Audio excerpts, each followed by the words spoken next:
soy feminista, madre, argentina, periodista, no sé si en ese orden, me parece que no.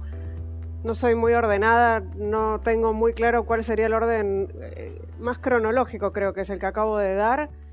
Soy todo eso, de alguna manera, y en un orden un poco arbitrario. Y tengo 52 años y además parezco de 52 años. Y como el patriarcado todavía no se cayó, no me gusta parecer de 52 años. Después de los 40 me pasaron un montón de cosas y después de los 45 también. Por ejemplo, a los 45 aprendí a manejar. A los 46 empecé a boxear. A la misma edad empecé a cantar. Bueno, boxear, no sé si boxear, a entrenar boxeo y cantar tampoco, sino hacer talleres de canto, pero bueno, va por ahí, porque es verdad que para algunas cosas una está grande, o sea, ya creo que no voy a ser boxeadora y tampoco voy a ser cantante, pero lo que pienso finalmente es que todavía hay vueltas que se pueden dar, ¿no? En la vida, que puedo todavía hacer cosas que tenía pendientes o cosas que no conocía, arrancar, desordenar, ordenar y ver qué onda. Bueno, creo que finalmente el tatuaje que me hice también de grande, de vieja, dice bastante de mí.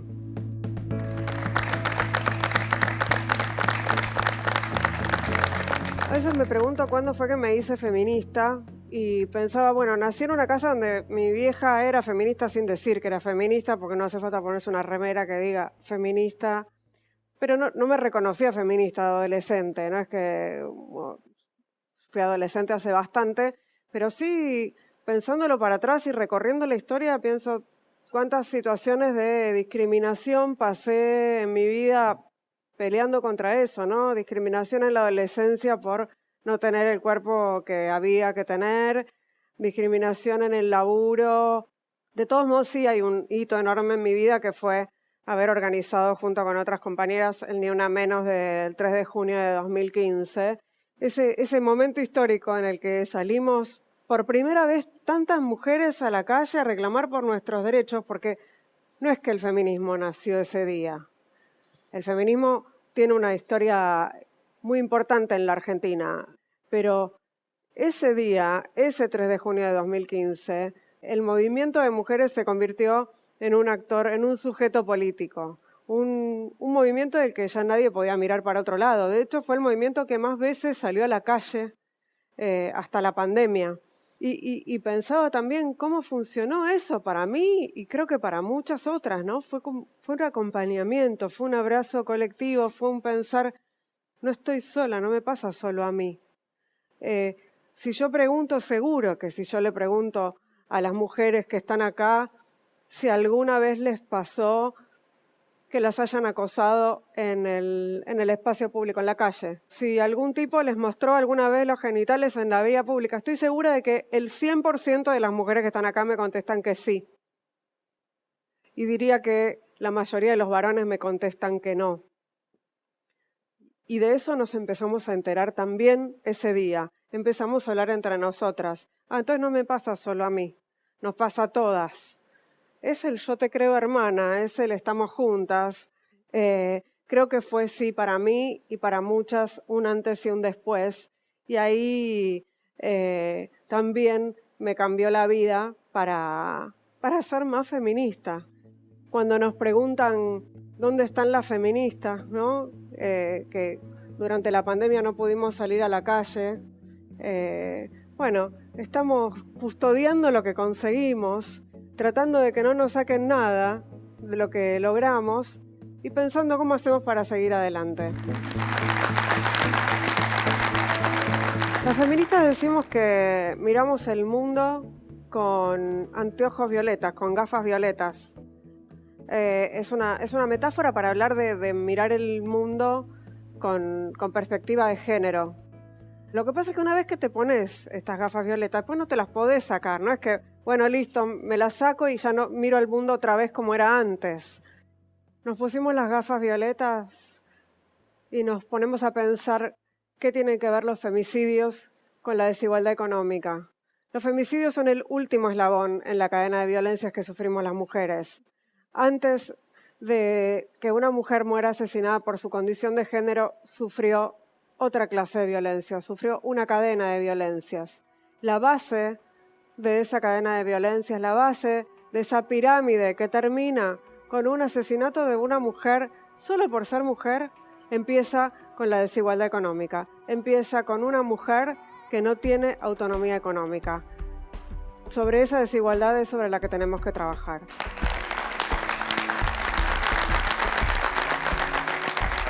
Soy madre de 2 varones, pero madre primeriza de 1. Cuando nació, yo había leído un montón de cosas sobre maternidad, mucha literatura sobre maternidad, pero lo que pasó fue que nadie me había contado nada. En realidad, nadie me había contado nada de cómo era de verdad.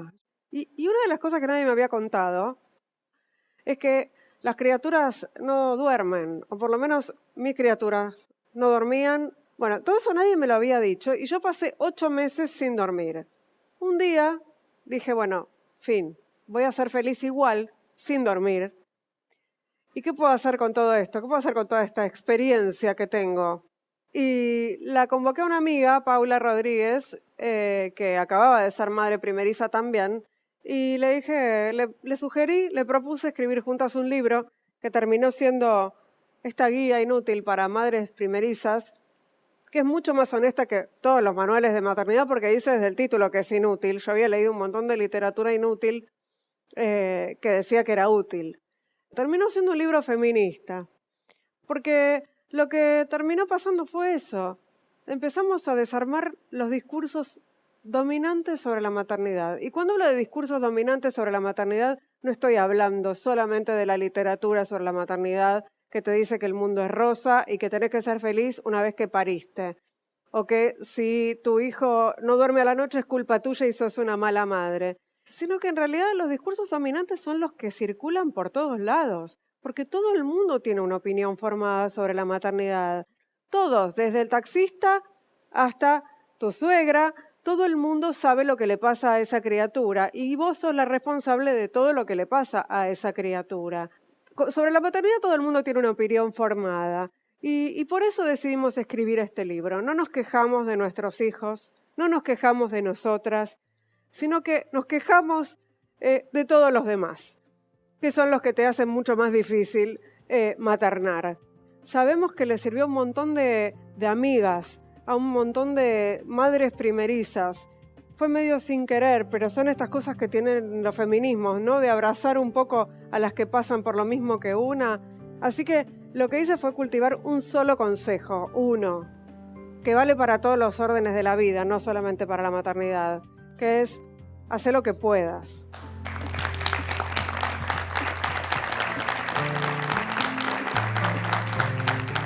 No soy muy oyente de radio, soy bastante mala oyente de radio. Empecé cuando era adolescente, escuchaba más radio, escuchaba la rock and pop obviamente, escuchaba Dolina a la noche antes de irme a dormir. Después ya más adelante cuando estudiaba periodismo me hice fan de algunos programas de radio como El Ventilador, que estaba Ulanós, que estaba Jorge Ginsburg, Castelo. Pero sí pegué un salto, ¿no? Empecé a trabajar en radio, primero en una radio trucha, con unas amigas. Hacíamos un programa que se llamaba Mujeres Aburridas. Y después de eso empecé a trabajar en producción. Le empecé a tomar gustito a estar en el estudio, a estar en la radio, a estar en ese lugar. Ese espacio me empezó a gustar. Pero el coqueteo verdadero con la radio empezó gracias al jardín de infantes de mis hijos, por una mami del jardín. Resultó ser la Negra Bernasi. Y nos hicimos amigas y ella sabía que yo escribía y me llamó para participar en Tarde Negra haciendo guiones.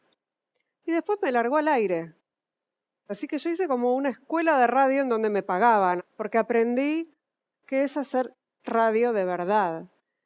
Estar con ella en el estudio es maravilloso. Todo lo que hay en esa cabeza, ¿cómo puede eso transformarse en radio? Es increíble.